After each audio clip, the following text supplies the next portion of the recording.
Russia's invasion of Ukraine has now been going on for nearly 3 months. The horror unfolding there striking close to home for millions, especially for one lawmaker in our nation's capital. Indiana Congresswoman Victoria Spartz is the first Ukrainian-born lawmaker serving in Congress. She has been outspoken about the situation, very outspoken, making an emotional plea for stronger U.S. action, saying, quote, "This is not a war, this is a genocide." Spartz has been pushing for Congress to quickly get more weapons and humanitarian aid to Ukraine. Representative Spartz joins us now. Thank you so much for being with us.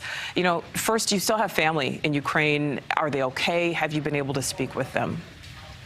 Thank you for having me. It's definitely a difficult situation. I mean, no one is really okay, but, you know, they're alive, so it's better than some other people. But I think the situation is serious, and our inaction made it escalated.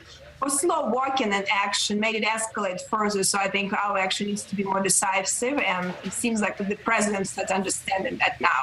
I want to talk to you more about that. But, you know, first, are you encouraged by these reports that Sweden and Finland are now formally seeking admission to NATO? Well, I think it's you know, if you think about it, we created a situation, and it's a broader discussion we need to have. If one child from Romania dies, we have the whole full military support of the whole half of the world, the best militaries coming to help. But if the same child dies in Moldova or Finland, you know, we're just going to say, well, too bad. You know, no one is going to come and help you. If somebody want to come and take your country and take the borders and everything from you and kill a bunch of people, the world is just going to be watching and be hostage to one aggressor. So I think it's a very dangerous situation, and we need to have a discussion how we cannot have this all or nothing and have more world community involvement to deal with crises and wars. Well, you know, Representative, are you concerned about Russia's warnings now about, you know, Sweden and Finland joining NATO? Well, I think, you know, Russia, you know, can warn, but Russia ultimately doesn't have the right to dictate how the other countries decide to address their national security. None of these countries are a threat to Russia. They don't come to attack. Russia has a right to dictate what they do within their country, and Russian people can do what they want, but they don't have a right to tell everyone else how we should live. They're not entitled to that. And so Finland and, you know, Sweden and all of these countries, you know, they have to decide what is the best for them. And I think, you know, ultimately it's up to them and other NATO members how they want to handle it, not up to Russia. Well, and certainly, you know, you have such a unique perspective. I know that you had an opportunity to go home, visit your home country. Tell us what you saw there. Well, I think, you know, the situation is pretty bad. I'd say it's probably World War I type of crisis. The brutality of the war, it's probably more like World War I war.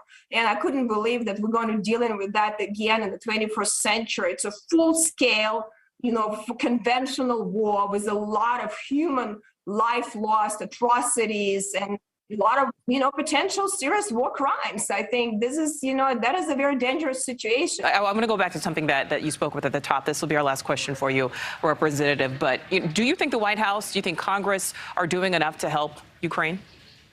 Well, I think, you know, we're doing better now. And as I said, you know, inaction has a lot of cost.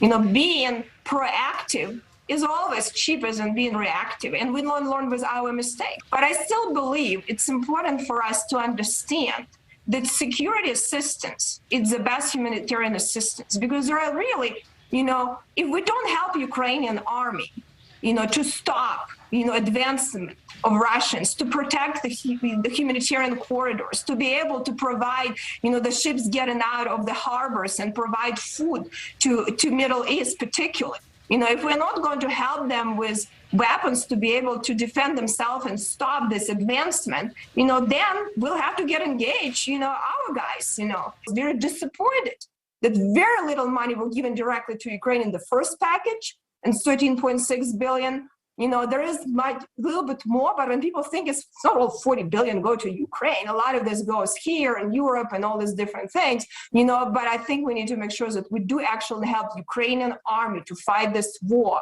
you know, and fight to be able to stop the aggressor, because there is not enough money to help the country of this size with the humanitarian crisis that it can become. Congresswoman Victoria Spartz, we thank you so much for your time today. Thank you for having me.